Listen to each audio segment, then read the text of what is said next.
Halo adik-adik siswa-siswi SMA SMK, kita berjumpa kembali dalam pelajaran ekonomi kita hari ini. Materi kita adalah fungsi penawaran oleh Madius Gultom bersama Mahardika Education Center Medan. Di pertemuan sebelumnya kita sudah mempelajari fungsi permintaan. Jadi kita tentu sudah tahu bahwa kita belajar fungsi permintaan berarti kita berposisi sebagai pembeli, ya, membeli sejumlah barang pada harga tertentu. Nah, dalam materi kita fungsi penawaran hari ini, yang paling utama yang perlu adik-adik pahami adalah kita berposisi sebagai penjual, ya. Jadi di fungsi penawaran ini kita memposisikan diri sebagai penjual. Nah, berarti kita menjual sejumlah barang pada harga tertentu dalam sebuah pasar, ya. Kemudian yang perlu kita ingat, kita menawarkan atau menjual sejumlah barang, berarti ada unsur jumlah, ya, pada harga tertentu, berarti ada unsur harga, ya. Nah, price, quantity, harga dan jumlah, ya. Tentu itu yang perlu kita pahami, ada unsur harga, ada unsur jumlah, ya. Nah, kita lihat dulu pengertian. Nah, pengertian daripada penawaran, ya. Penawaran ini sering disebut dengan istilah supply, atau sering disimbolkan nanti dengan S. Artinya apa? Artinya jumlah barang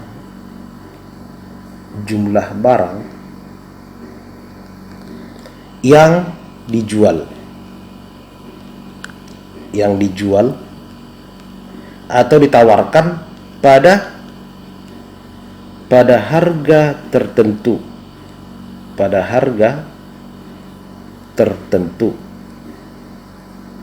dalam sebuah pasar, ya. Nah, berarti di sini bisa kita lihat ada unsur jumlah barang, ada unsur harga barang, itu ya. Nah, sudah paham ya bahwa penawaran adalah sejumlah barang yang dijual pada harga tertentu dalam sebuah pasar. Itulah tadi unsur P dan unsur Q yang perlu kita pahami. Kemudian hukum penawaran. Hukum penawaran itu begini: jika harga naik, penawaran naik. Jika harga turun, penawaran turun. Berarti jawabannya adalah bila P naik atau price, maka quantity atau jumlah barang yang ditawarkan akan naik.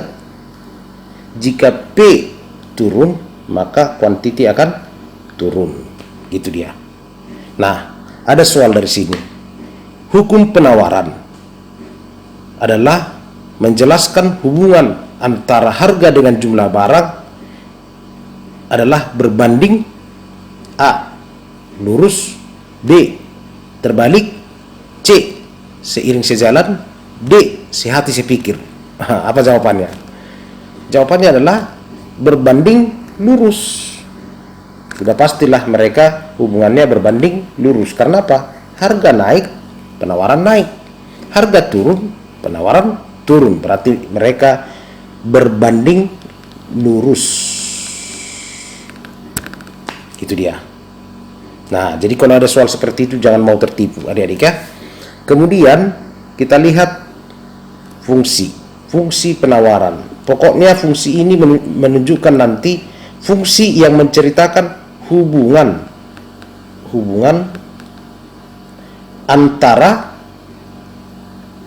antara P dan Q. Artinya jumlah barang dengan harga barang dengan jumlah barang, ya. Jadi hubungan mereka apa? Hubungan sebab akibat. Harga naik, penawaran naik. Harga turun, penawaran turun. Jadi itulah nanti yang dibuat dalam sebuah fungsi matematika. Harus diukur seberapa kuat hubungan mereka, seberapa kuat pengaruh harga terhadap jumlah barang yang ditawarkan. Bisa ya, ya? Nah, kemudian selanjutnya kita lihat dulu bentuk umum, ya, bentuk umum. Bentuk umum sudah jelas dibuat di sini. P sama dengan A tambah B kali Q, atau Q sama dengan A tambah B kali P. Nah, dari mana dapat rumus ini? Ya dari sini. Ini bentuk umumnya. P kurang P1 per P2 kurang P1 sama dengan Q kurang Q1 per Q2 kurang Q1. Nah, dari apa itu P? Ini sudah ada harga ya. Apa itu Q? Itu adalah jumlah. Apa itu A? Itu nanti konstanta ya. Kemudian apa itu B? Itu nanti gradien, artinya mengukur seberapa kemiringan daripada kurva ya. Nah, jadi yang perlu kita ingat di sini, berarti yang perlu kita ingat di sini adalah bahwa A itu atau konstanta tadi ini boleh bernilai positif, boleh juga bernilai negatif. Sedangkan B atau gradien tadi itu harus bernilai positif. Ini yang perlu diingat. Ya. Kemudian kalau ditanya nanti apa itu P1, apa itu P2, apa itu P3, P3 nggak ada.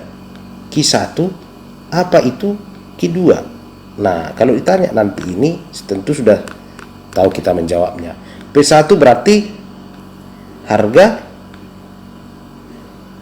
mula-mula. P2 berarti harga setelah berubah, boleh setelah naik, boleh setelah turun. Kan bisa juga harga naik, bisa turun, ya. Kemudian Q1 itu adalah jumlah mula-mula sebelum ada gangguan. Sedangkan Q2 adalah jumlah setelah naik atau setelah turun. Nah, begitu dia. Jadi nanti sudah bisa kita pahami kalau ada soal mengenai fungsi. Kalau dikatakan nanti fungsi penawaran ya, sudah mudah kita jawab karena sudah ada rumusnya ya. Nah, sebelum kita bahas nanti soal, kita lihat dulu kurva. Jadi kita harus pahami dulu kurva penawaran. Ini juga sering ditanya dalam soal SNMPTN ya. Nah, kurva penawaran ya.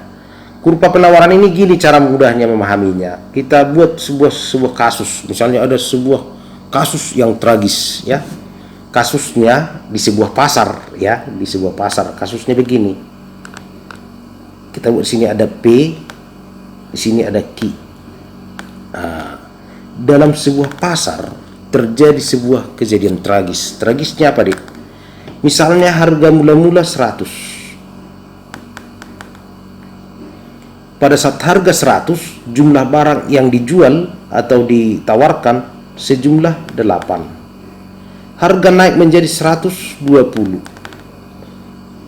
Jumlah barang ditawarkan berubah menjadi 10. Ya, sesuai hukum penawaran kan? Makin naik harga, makin banyak jumlah barang yang ditawarkan. Kemudian naik harga menjadi 140. Jumlah barang ditawarkan naik menjadi 12. Naik menjadi 160 harga. Kemudian penawaran naik menjadi 100 atau 14. Nah, kalau sudah begini ditanya bagaimanakah gambar kurvanya? Ya, tinggal gambar kurva saja ya.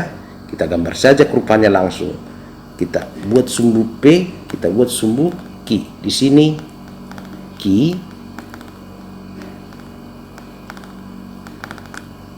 di sini P. Nah, langsung kita pasang-pasangkan. Kan kita udah pandai pasangkan ini ke sini, pasangkan ini ke sini. Ya, lalu kita gambar kurvanya. Di sini 100 tadi ya. 100, 120, 140 misalnya kan. Di sini boleh kita tambah lagi 160, boleh di sini 100. Nah, kemudian di sini harga 8, 10, 12, terus 14. Nah, kalau sudah ada begini, tinggal kita gambar kurvanya. Harga 100, penawaran 8. Harga 120, penawaran 10. Harga 140, penawaran 12. Harga 160, harga 14. Nah, dari sini kita sudah bisa langsung gambar kurva, ya. Kurvanya inilah yang disebut dengan supply, ya. Nah, jadi dari mana dapat kurva seperti ini? Ya, tentu dari contoh kasus ini tadi. Kemudian ada soal dari kurva, ya. Soal pertama ada dibuat di sini. Soal pertama, kalau kita lihat soal pertama ini, ya. Kurva penawaran bergerak dari A, kiri atas ke kanan bawah, B, kanan atas ke kiri bawah, C, dari kiri belok ke kanan, D, dari mata turun ke hati, E, dari kiri bawah ke kanan atas. Jawabannya apa, D? Jawabannya adalah, ya langsung kita lihat kurva tadi. Kita ingat kurva yang tadi. Kan kurvanya tadi begini. Berarti dia bergerak dari kiri bawah ke kanan atas. Itulah supply, ya. Berarti kalau ditanya nanti seperti itu, ingatlah bahwa dia bergerak, kurva penawaran bergerak dari kiri bawah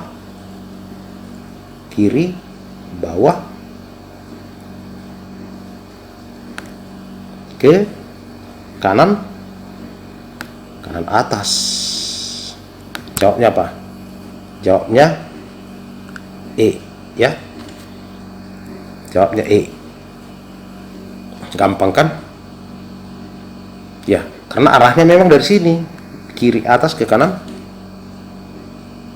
dan kiri bawah ke kanan atas. Oke? Nah, kemudian soal kedua dibuat di sini. Kurva penawaran bergerak dari kiri bawah ke kanan atas. Hal tersebut menunjukkan A, jika harga naik, penawaran naik. B, jika harga naik, penawaran turun. C, jika harga turun, penawaran naik. D, jika harga naik, penawaran tetap.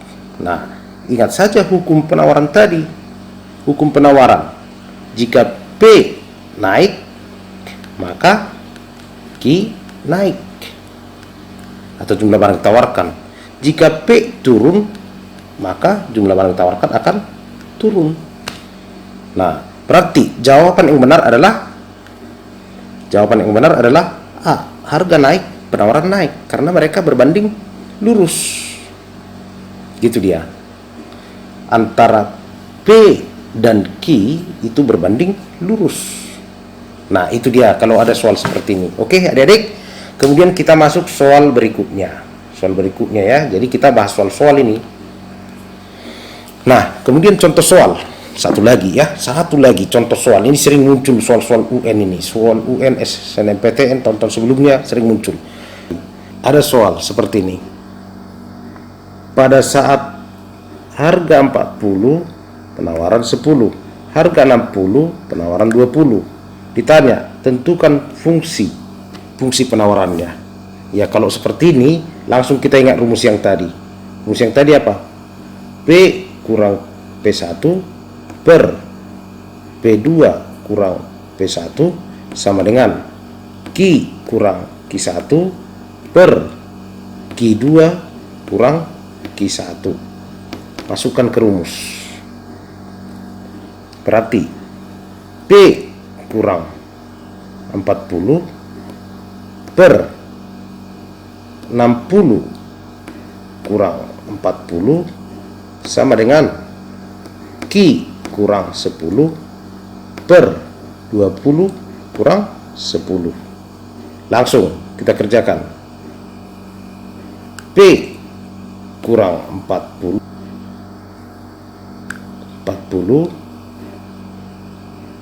per 20 sama dengan Q kurang 10 per 10. Langsung mainkan perkalian silang. Nah, itu dia. Kalau perkalian silang nanti bisa kita bisa kita buat di sini. Lanjut ya. Perkali silangnya nanti kita buat begini. Berarti 10P dikurang 400,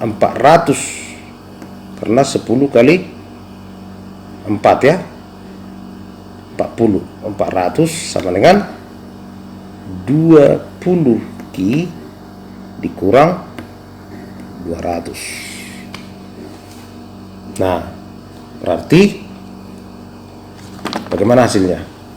Kita mencari yang pertama P. Kita yang mencari P. Berarti kita masukkan 10P ya. 10P sama dengan ini pindah kemari. Ya. Sama dengan 20Q dikurang 200 ditambah 400, karena itu kan bernilai, ini pindah kemari jadi bernilai positif kan 400-nya. Berarti 10P sama dengan 20Q dikurang tambah 200, karena ini positif dan negatif. Berarti P sama dengan, caranya bagaimana? Matikan aja dulu ini 10 ini. Berarti ini bagi 10, ini bagi 10. Berarti berapa? P sama dengan 2Q ditambah 20 bagi 10 ditambah 20. Nah, inilah fungsi penawarannya. Nah, tapi kadang-kadang yang ditanya adalah Q. Kalau yang ditanya Q bagaimana? Kalau ditanya Q, tinggal kita balikkan.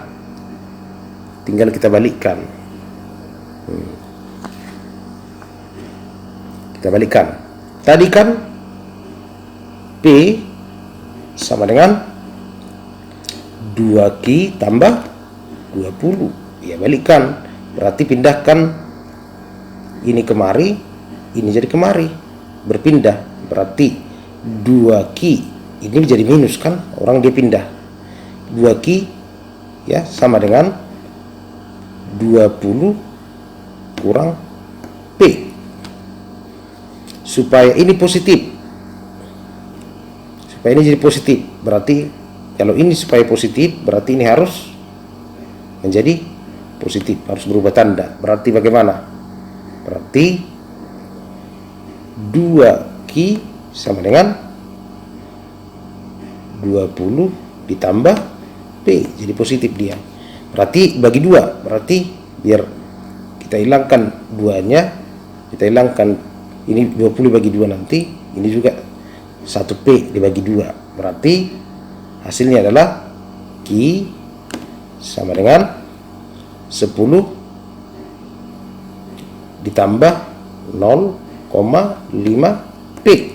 Jadi langsung dapat fungsinya. Jadi kalau ditanya Q, sudah tahu kita jawabannya.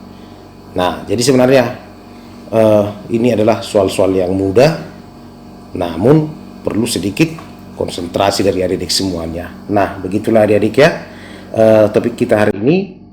Kita akan berjumpa kembali di topik berikutnya, yaitu keseimbangan pasar, yaitu nanti hubungan antara permintaan dan penawaran. Sampai bertemu kembali, tunggu channel berikutnya. Sukses buat adik-adik semuanya. Thank you.